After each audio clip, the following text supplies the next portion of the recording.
Andrew Norman एक ऐसा इंसान जिसका क्राइम की दुनिया में बहुत बड़ा नाम था। जब वो गिरफ्तार हुए तो उनको 100 साल की सज़ा सुनाई गई और उनको जेल भेज दिया गया। हम कैसे देखते हैं ना किसी जेल में रहने वाले इंसान को, यानी कि हमारी नज़रों में सबसे बुरा इंसान होता है वो। लेकिन जेल में रहने वाले एंड्रो नॉर्मन आगे चलकर एक मोटिवेशनल स्पीकर बने। मोटिवेशनल स्पीकर का नाम सुनते ही हमारे दिमाग में जो इमेज आती है संदीप माहेश्वरी सर जैसे लोगों की, जिन्होंने अपनी लाइफ में कभी किसी के साथ कोई गलत काम नहीं किया होगा, अच्छी जगह से ग्रेजुएशन की होगी, अच्छी संस्कार उनको मिले होंगे। ये इमेज होती है ना एक मोटिवेशनल स्पीकर की। फिर वो जेल में रहते हुए एक मोटिवेशनल स्पीकर कैसे बने, उनको कैसे ख्याल आया होगा? इन सवालों का जवाब एक ही है, उन्होंने खुद पर काम किया था। जब एक जेल में रहने वाला पर्सन खुद पर काम करके मोटिवेशनल स्पीकर बन सकता है, तब तो हम कह सकते हैं ना कि कोई भी अपना सपना पूरा कर सकता है। कोई भी इंसान किसी भी बड़ी सक्सेस को पा सकता है। एक गांव में रहने वाला इंसान भी आईएएस ऑफिसर बन सकता है। गांव में रहने वाला इंसान बहुत बड़ा डॉक्टर भी बन सकता है। गांव का एग्जाम्पल इसलिए ले रहे हैं क्योंकि गांव में बहुत कम फैसिलिटीज़ मिलती हैं। गूगल के सीईओ सुंदर पिचाई, इनकी स्टोरी तो आपने सुनी ही होगी। इनके पास तो अमेरिका तक जाने के पैसे नहीं थे, फिर भी वो क्या है आज आपके सामने है। इसका मतलब तो यही है ना कि कम फैसिलिटीज़ होने के बावजूद भी डेली इम्प्रूवमेंट होने से लाइफ में बहुत बड़ी सक्सेस अचीव की जा सकती है। इसलिए आज हम बात करेंगे खुद पर काम क्यों करना चाहिए, इसकी शुरुआत हम कैसे कर सकते हैं और इससे लाइफ में कैसे बदलाव किया जा सकता है। तो शुरू करते हैं, लेकिन उससे पहले hello guys, welcome to Better Mind day by day और मेरा नाम है याचिका धनालिया। जिन लोगों को ये पता होता है कि उनका गोल क्या है, उनको क्या बनना है, उनका सपना क्या है, उन लोगों के लिए खुद पर काम करना इजी हो जाता है क्योंकि वो क्लियर है अपने फ्यूचर के बारे में। बट जिन लोगों को अभी तक कोई क्लियरिटी नहीं है कि उनको लाइफ में क्या करना है, क्या बनना है, अभी सब कुछ उलझा वासा है, तो वो लोग खुद पर काम क्यों करेंगे? वो तो पूरा दिन मस्ती में बिताना चाहते हैं। नहीं, खुद पर काम करिए खुद के लिए। इसके लिए आपके पास गोल या एम होना ज़रूरी नहीं है। सबकी एक ड्रीम लाइफ होती है। आपको बस ये गोल बनाना है कि उस ड्रीम लाइफ को रियलिटी कैसे बनाएं। उसके लिए आपको किस काम से शुरुआत करनी है। शुरुआत आप किसी भी छोटे काम से कर सकते हैं। बस फोकस अपने गोल पर रखिए। अभी आप जहाँ हो वहीं से शुरुआत कीजिए। जब आपका गोल क्लियर हो जाएगा तो समझ लीजिए आप 50% जंग जीत चुके हैं। बस अब आपको रोड मैप बनाना है जिसको आप फॉलो करते हुए अपने गोल तक पहुंचना है। आज के दिन से आने वाले 6 मंथ तक आप कितना बदलने वाले हैं, इम्प्रूव होने वाले हैं, उसका प्लान बनाइए। अगर अब भी आपको कुछ समझ नहीं आए तो आप अपनी लाइफ में ये छोटे छोटे चेंजेस करिए, जैसे कि सुबह जल्दी उठना। जल्दी उठने के लिए आपको समय पर सोना भी ज़रूरी है, तभी आप सुबह जल्दी उठ पाओगे। तो आपको अपने सोने का टाइम फिक्स बनाना है कि मुझे 10 बजे तक सोना है और सुबह 5 बजे उठ जाना है। पर क्या ये पॉसिबल है? क्या आप 10 बजे तक सो जाओगे? नहीं सो पाओगे, क्योंकि आप तो 10 से 12 बजे तक मोबाइल देखते रहते हो और बिना मोबाइल देखे आपको नींद नहीं आएगी, क्योंकि आपको एडिक्शन है मोबाइल देखने का। और ये जो चैलेंज है वो आप अपने माइंड के एडिक्शन को चैलेंज करोगे। ऐसा करने के लिए आपको शुरुआत के 4-5 दिन तक तो नींद नहीं आएगी, लेकिन अगर 100 लोग इस 10 बजे सोने वाले चैलेंज को शुरू करते हैं ना, तो ओनली 1 पर्सन ही वो होगा जो 30 दिन तक इस चैलेंज को पूरा कर पाएगा। और वो पर्सन वही होगा जो लाइफ में सीरियस होगा, कि फ्यूचर के लिए सीरियस है। क्योंकि ये दुनिया का बहुत पुराना रूल है कि अगर 100 लोग स्टार्ट करते हैं तो उनमें से एक ही सक्सेस हो पाता है। आपने वो तो सुना ही होगा कि 21 दिन से 30 दिन तक अगर हम किसी काम को लगातार करते हैं, बार बार करते हैं, तो वो हमारी हैबिट बन जाती है।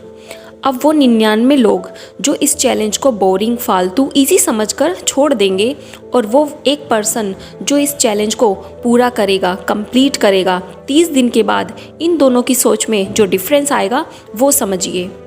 जिन्होंने छोड़ दिया या फिर ट्राई ही नहीं किया, वो लोग इस 30 दिन पहले उनकी जो सोच थी वो आज भी वैसी ही रहेगी। उनकी लाइफ में कोई वैल्यू ऐड नहीं हुई। उन्होंने ड्रीम लाइफ को पाने के लिए एक छोटा सा टारगेट भी अचीव नहीं किया, और वो जो 1% 30वें दिन तक पहुंचा है, इस पर्सन के सेल्फ डिसिप्लिन में इम्प्रूवमेंट होगा। हाल ही में मैंने अभी एक बुक पढ़ी थी, बेबीलोन का सबसे अमीर आदमी, जिसमें अर्कत नाम का एक आदमी होता है जो उस शहर का सबसे बड़ा सबसे अमीर आदमी होता है। उन्होंने डिसिप्लिन डेवलप करने का एक तरीका बताया। वो हर दिन एक नदी के पुल पर जाते और एक छोटा सा पत्थर उठाते और नदी में डालते और घर वापस आ जाते, और ये काम वो काफ़ी सालों से कर रहे थे। लेकिन जब कोई उनसे पूछता कि तुम ये बोरिंग सा काम हर दिन करने क्यों जाते हो, अगर तुम 30 पत्थर एक साथ उठाकर नदी में डाल दो तो तुम्हारा 30 दिन का काम एक दिन में हो जाएगा। तो उनका कहना था कि कोई भी एक काम चूज़ करे और उसको लगातार करने से आपके अंदर डिसिप्लिन आता है। ये बिल्कुल भी मैटर नहीं करता कि वो काम क्या है। ये काम कुछ भी हो सकता है। आपके घर में, आप अपने घर में फिक्स टाइम पर अपने प्लांट्स को पानी देने का काम हो सकता है, या फिर जब आप जागो तो अपनी बेडशीट की चादर को सही करने का काम हो सकता है। इन छोटे छोटे कामों से भी, इजी कामों से भी आप अपने अंदर डिसिप्लिन डेवलप करने की शुरुआत कर सकते हैं। और ये तो आपको पता ही होगा कि डिसिप्लिन की पावर क्या है। वो 1% जो 30 दिन तक टाइम पर सोने का चैलेंज पूरा करता है, उसे पता है कि क्या इम्प्रूवमेंट आती है। सबसे पहला उसमें कॉन्फिडेंस आएगा कि उसने डिसिप्लिन डेवलप करने का 30 दिन का चैलेंज पूरा कर लिया है। दूसरा, उसमें कंसिस्टेंसी की आदत पड़ने लगेगी। वो पर्सन अब अपने लिए एक नया गोल फिक्स करेगा और उसे अचीव भी करेगा या करेगी। उसके आसपास के लोग जो कुछ भी नया करने का ट्राई नहीं कर रहे थे, वो पर्सन उन लोगों से धीरे धीरे आगे निकलता चला जाएगा। डिसिप्लिन खुद में डेवलप करना जितना इजी है उतना मुश्किल भी है। इसलिए खुद पर काम करने वाले इस प्रोजेक्ट में पहला इम्प्रूवमेंट आप डिसिप्लिन पर कर सकते हैं। सेकंड इम्प्रूवमेंट आप कर सकते हैं, जो चीज़ आपको दिन में परेशान करती है उनको एक एक करके आप अपनी लाइफ से हटाइए। वो परेशान करने वाली चीज़ें सोशल मीडिया भी हो सकती है, या कोई पर्सन हो सकता है, या फिर कोई जंक फूड भी हो सकता है जिसको ना चाहते हुए भी आप आदत से मजबूर होकर खाते हैं और किसी ना किसी तरीके से आप उसके एडिक्टेड हो जाते हैं। वो जो भी चीज़ है जो आपको अंदर से परेशान रखती है, डिस्टर्ब करती है, अगर आप उसको अपनी लाइफ से हटा दोगे तो आपके मन में बहुत शांति होगी। कुछ लोग होते हैं ना, जिनको बात बात पर गुस्सा आता है, ना चाहते हुए भी वो अंदर से परेशान रहते हैं, फिर भी वो काम करते हैं और डिस्टर्ब रहते हैं। ज़्यादातर मामलों में ये होता है कि रिलेशनशिप में वैल्यू न मिलने के कारण वो परेशान हो जाते हैं, या इंस्टाग्राम या फेसबुक पर बिजी रहते हैं, और जो काम उनकी लाइफ में ज़रूरी होता है करने के लिए वो उसको टाइम पर नहीं करते और फिर बाद में डांट खाने का काम। क्या आपको नहीं लगता आपको अपनी परेशानी को जड़ से ही ख़त्म कर देना चाहिए? और सोशल मीडिया को तो डिज़ाइन ही कुछ इस तरीके से किया गया है, उसको जो भी एक बार ओपन कर लेता है वो बाहर ना आने पाए। अभी के टाइम में सोशल मीडिया के एडिक्शन से बचना और निकलना अपने आप में बहुत बड़ा इम्प्रूवमेंट है, पर निकले कैसे? तो आप भी सोचिए, अगर सभी ऐप आपके फ़ोन से डिलीट कर दिए जाए, उसके बाद जब आपके पास बहुत सारा टाइम बचेगा, उसका आप क्या करेंगे? ये आप पहले ही फिक्स कर लें कि उस टाइम में आपको क्या काम करना है। फिर आप पूरा दिन सोशल मीडिया को न देखते हुए आप अपना सारा काम कर लेंगे और आपका समय तब भी बच जाएगा। आपको पता है, जिन लोगों की सोशल मीडिया पर फैन फॉलोइंग होती है वो खुद भी सोशल मीडिया पर टाइम वेस्ट नहीं करते। उनके सभी पोस्ट या रील्स डालने, ये सब काम उनके एम्प्लॉय या मैनेजर करते हैं। जब उनको खुद काम होता है तब वो सोशल मीडिया पर ऑनलाइन या लाइव आते हैं या कमेंट का रिप्लाई करते हैं। अदरवाइज़ वो अपना 1 मिनट भी सोशल मीडिया में वेस्ट नहीं करते। ये मैं आपको इसलिए बता रहा हूँ क्योंकि हमको लगता है कि बिना सोशल मीडिया पर एक्टिव रहे कोई लाइफ जी ही नहीं सकता।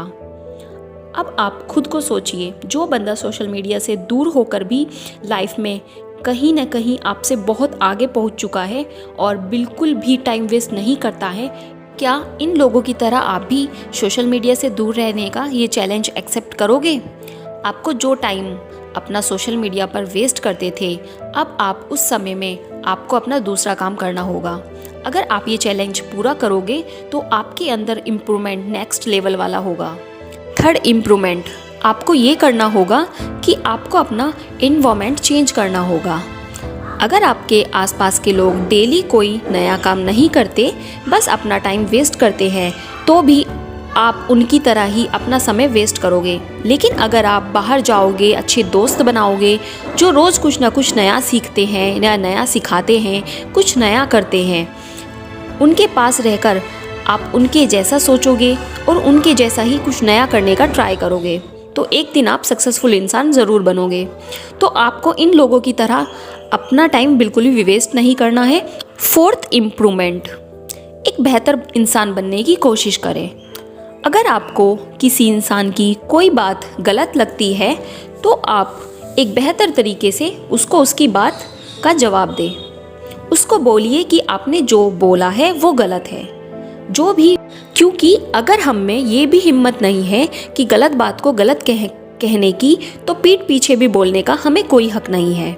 ऐसा करने से आप अच्छे इंसान में काउंट होंगे और जो सही को सही और गलत को गलत सामने ही बता देते हैं, वो लोग सब लोगों की नज़रों में अच्छा ही होता है। उनकी जो इमेज होती है वो नेक्स्ट लेवल वाली होती है। लेकिन अच्छी इमेज का भी कुछ लोग गलत फ़ायदा उठाते हैं। कुछ लोग अपना काम निकालने के लिए आपकी तारीफ़ करना शुरू कर देते हैं कि आप नहीं होते तो मुझसे ये काम हो नहीं पाता। ऐसा सुनकर हम में ईगो आने लगता है और इस ईगो से हम उस आदमी का काम तो बना देते हैं, लेकिन अपनी सेल्फ इमेज धीरे धीरे खराब होने लगती है। हमारे अंदर ओवर कॉन्फिडेंस आने लगता है। इसलिए तारीफ़ें सुनकर ज़्यादा खुश मत होइए और ओवर कॉन्फिडेंस में कभी ना आइए। जब आप खुद पर काम करते हैं, स्टेप बाय स्टेप पूरा प्रोसेस फॉलो करते हैं, तो आप खुद में चेंजेस फील करेंगे। आपके फैमिली मेम्बर आप में चेंजेस फील करेंगे, क्योंकि आपके पास अपना एक गोल होता है जिसका पीछा आप हर रोज़ कर रहे होते हो। इसके लिए आपको मेहनत करते रहना है। अपना टाइम बिल्कुल भी वेस्ट ना करें। सारा टाइम अपने गोल को पाने में लगाएं। अगर आप अपना टाइम वेस्ट करोगे तो आपको उतना ही ज़्यादा टाइम लगेगा अपने गोल को पाने में, क्योंकि टाइम तो फिक्स होता है। ये आपके ऊपर है कि आप उसको वेस्ट करते हो या यूज़ करते हो। जिस दिन आप अपनी ड्रीम लाइफ को रियलिटी बना देंगे, उस दिन आपके जैसा बनना भी बहुत लोगों का ड्रीम बन जाएगा। आशा करती हूँ आपको वीडियो हेल्पफुल लगा होगा। मिलते हैं नेक्स्ट वीडियो में, तब तक के लिए अपना ख्याल रखिए। धन्यवाद।